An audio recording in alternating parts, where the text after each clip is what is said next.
En octubre de 1884, el gobierno conservador de Cánovas del Castillo envió una expedición militar a la región entre los cabos Blanco y Bojador de la costa atlántica norteafricana, y las declaró como protectorado con la finalidad de adelantarse a las sociedades británicas que pretendían explotar la riqueza pesquera.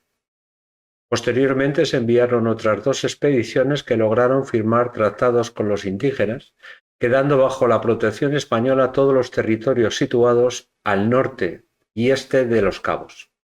Desde 1886 todos los territorios se incorporaron a la Capitanía General de Canarias y se establecieron en esos territorios guarniciones militares.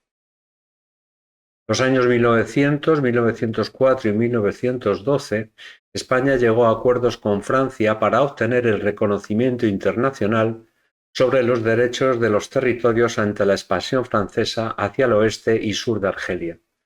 Estos acuerdos contaron con la aprobación de Gran Bretaña, que consideraba a España un rival mucho menos peligroso en la expansión colonial.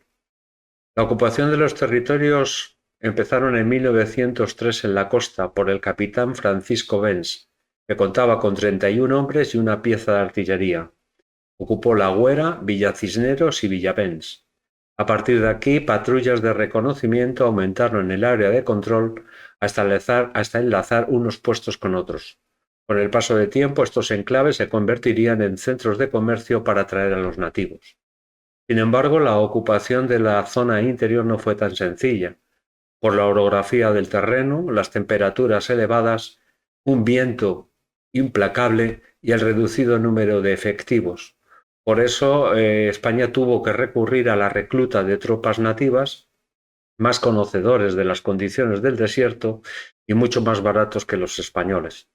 La ocupación total del territorio la podemos situar en el año 1934, con la toma de la capital religiosa del Sahara, Esmara. En marzo de 1956 se firma en París el acuerdo del final del protectorado de Marruecos y se reconoce su independencia. Pero no se entregó la provincia de Tarfaya, el sur del protectorado, porque era parte del Sahara y por tanto no podía pasar a Marruecos, y además las autoridades marroquíes no podían garantizar la seguridad de este área. El Partido Nacionalista Istiqlal publicó el mapa de fronteras políticas que denominó el Gran Marruecos. En este mapa incluía parte de Argelia y Mali, Sahara Occidental y Mauritania y llegaba hasta el río Senegal.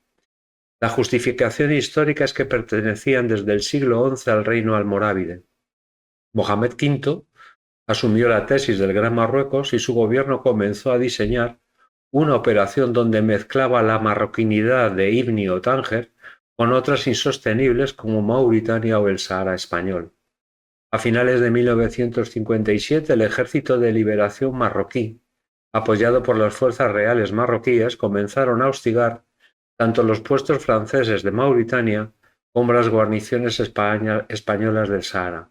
En febrero de 1958, Francia y España lanzaron una operación para pacificar el territorio. Un mes después todo quedó tranquilo y durante 10 años no habrá oposición militar, aunque se seguía cuestionando la soberanía española del Sahara. Esto traería repercusiones políticas y el gobierno español tomó unas decisiones que consideramos no muy acertadas, como la entrega a Marruecos de la región de Tarfaya hasta el paralelo 27, que era zona saharaui, y esto lo hizo para ganar tiempo en Ifni y en el resto del Sahara y frenar las ambiciones expansivas marroquíes. Por otra parte, España creó dos provincias, la provincia de Ifni y del Sahara español, denominados ahora África Occidental Española. La presidencia del gobierno, a través de la Dirección General de Plazas y Provincias Africanas, será la que gobierne y administre dichos territorios. Digo que no son decisiones muy acertadas porque España no discriminaba entre territorios donde Marruecos tenía sus derechos, como Ifni, con aquellos como no los tenía, como era el Sahara. Esta postura de debilidad será aprovechada en un futuro por Marruecos. En el año 1960, la Asamblea General de la ONU aprobó la siguiente resolución que declaraba sobre la concesión de la independencia a países y pueblos coloniales. El embajador español declaró que no tenía colonias sino provincias, por tanto no susceptibles de descolonización.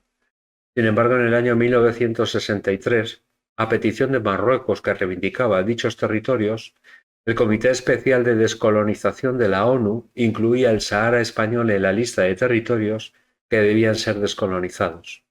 2 años después, otra resolución de la Asamblea General de la ONU reafirmó el derecho de Ibn Sahara español a la libre determinación e invitaba a España a consultar con los gobiernos de Marruecos y Mauritania los procedimientos para celebrar un referéndum bajo los auspicios de la ONU. La relación que mantuvo España y el Sahara la podíamos definir de palo y zanahoria. Por un lado, se alentaba el nacionalismo saharaui frente a las amenazas externas y por otro lado se reprimía cualquier expresión de oposición a la administración española. En 1967 España otorgó al Sahara su propio parlamento, la Yemá, con procuradores en Cortes, consejeros nacionales y sellos propios. Esto fue rechazado por la ONU, ya que la Asamblea General reconoció en el año 1965 el derecho de autodeterminación. Al mismo tiempo, el gobierno español fomentaba la rivalidad entre los jefes de las tribus para mantener el sometimiento de los saharauis. España fomentó el desarrollo económico del Sahara. Durante la década de los 60, las inversiones españolas trajeron numerosos trabajadores y funcionarios europeos. En 1957 había solo 1.700 y en el año 1970 eran próximos a los 20.000. En 1961 el gobierno español y un consorcio de 11 empresas petrolíferas exploraron el territorio en busca de petróleo. Esta historia se abandonó 3 años después por los descubrimientos de yacimientos mucho más rentables en Libia y Mar del Norte, por los bajos precios del crudo y por la incertidumbre del futuro del Sahara. Un año después, en 1962, se fundó la Empresa Nacional Minera del Sahara, con capital americano e inglés, dedicado a la extracción de fosfatos para la elaboración de fertilizantes. 10 años después, comenzó la extracción en el yacimiento de Burkra, a 100 kilómetros de El Aaiún. Este desarrollo económico aumentó la oferta de empleo, ocupado preferentemente por saharauis. Estos se asentaban en las afueras de las ciudades en barracas y jaimas que posteriormente se transformarían en barrios. La población de Aaiún aumentó considerablemente. En 1967 había 6.000 habitantes y 3 años después se triplicó el número de habitantes. Poco a poco nacería una pequeña burguesía que sustituiría a la aristocracia tribal.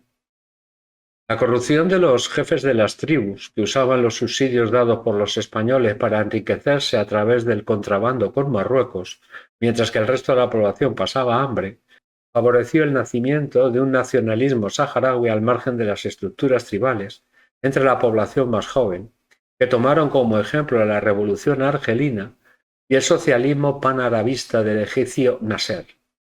El 18 de diciembre de 1969 se fundaba el Movimiento de Vanguardia para la Liberación del Sahara. Podemos considerarlo el antecedente del Frente Polisario.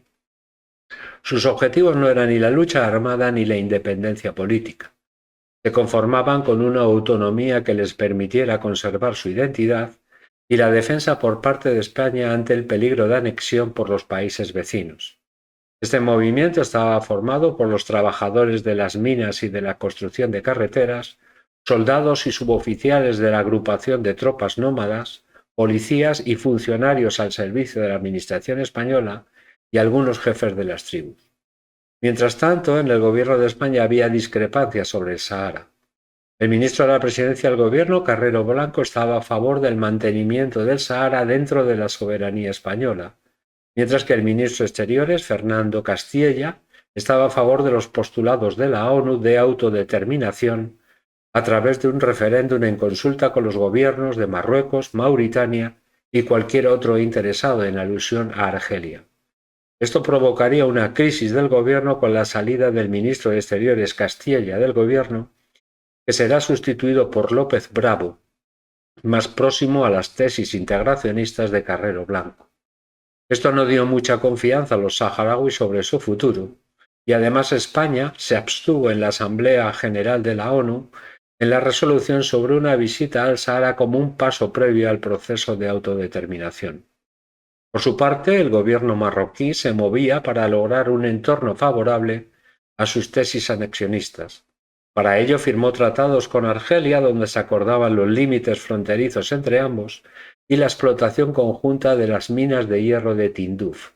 Por otra parte, se reconocía a Mauritania con el objetivo de llegar a acuerdos sobre el futuro del Sahara. Ante esta situación, el movimiento de vanguardia para la liberación del Sahara reaccionó. En junio de 1970 envió una carta al gobernador español Pérez de Lerma, donde recriminaba la incapacidad de España para mantener la integridad del territorio del Sahara, ya que había cedido territorios del sur a Mauritania, territorios del este a Argelia y territorios del norte a Marruecos.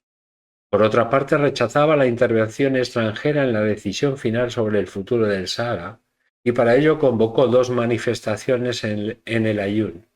Una oficial en la que apoyaba a España y estaba en contra de los contactos entre Marruecos con Argelia y Mauritania, y otra no autorizada en el barrio de Jatarrambla, que fue reprimida por la policía militar apoyada por el tercer tercio de la Legión ante la falta de preparación y recursos para disolver manifestaciones. A esta manifestación le siguió un proceso de detenciones bastante elevado. Las consecuencias políticas que trajo esta manifestación fue que el movimiento nacionalista consideró inviable ningún tipo de diálogo con España y cambió su estrategia por la lucha armada. En mayo de 1973 se fundó el Frente Polisario, que tomó como modelo la Revolución Argelina y su programa era socialista y panárabe basado en la lucha armada. Esto provocaría el rechazo de los gobiernos occidentales a apoyar la causa independentista del Sahara. La primera acción armada del Frente Polisario la fechamos el 20 de mayo de 1973 con un ataque al puesto de policía de Hanguet Quessat, a 5 kilómetros de la frontera con Marruecos. A pesar de que solo se disparó un tiro y además de con carácter fortuito y el botín capturado era pocas armas, municiones, víveres y camellos, tuvo una gran repercusión por la transformación del Frente Polisario en Ejército de Liberación. El Frente Polisario contaba con los apoyos de Mauritania y de Argelia que le permitían a sus guerrilleros la estancia en sus territorios y además les suministraba alimentos y ropa, y también contaba con el apoyo de Libia que le suministraba armas. Las partidas guerrilleras estaban compuestas entre 10 y 11 hombres, se aproximaban a la frontera en camellos que transportaba la munición y al llegar a la zona de emboscada abandonaban los camellos dejándolo a cargo de 2 cuidadores y continuaban a pie con 2 parejas en vanguardia. El procedimiento del ataque era el típico de guerra de guerrilla. Primero atraían la atención del enemigo para provocar su reacción y en segundo lugar salían corriendo en dirección al lugar de la emboscada. El Frente Polisario estaba organizado en 3 alas: el ala política, que estaba encargada de la propaganda y de la acción psicológica; el ala diplomática, que donde estaban las personas más conocidas y cualificadas; y por último, el ala militar encargada de las acciones guerrilleras. El ala militar tenía pequeños campamentos por todo el territorio y su base estaba en territorio argelino, en Tinduf. El secretario general del Frente Polisario era el principal dirigente de la organización y estaba asistido por 9 miembros. Podemos decir que estos eran el poder ejecutivo del Frente Polisario. Y luego había un Consejo Nacional del Pueblo formado por 19 miembros, elegidos entre los comités de base y elegidos por el poder ejecutivo del Frente Polisario.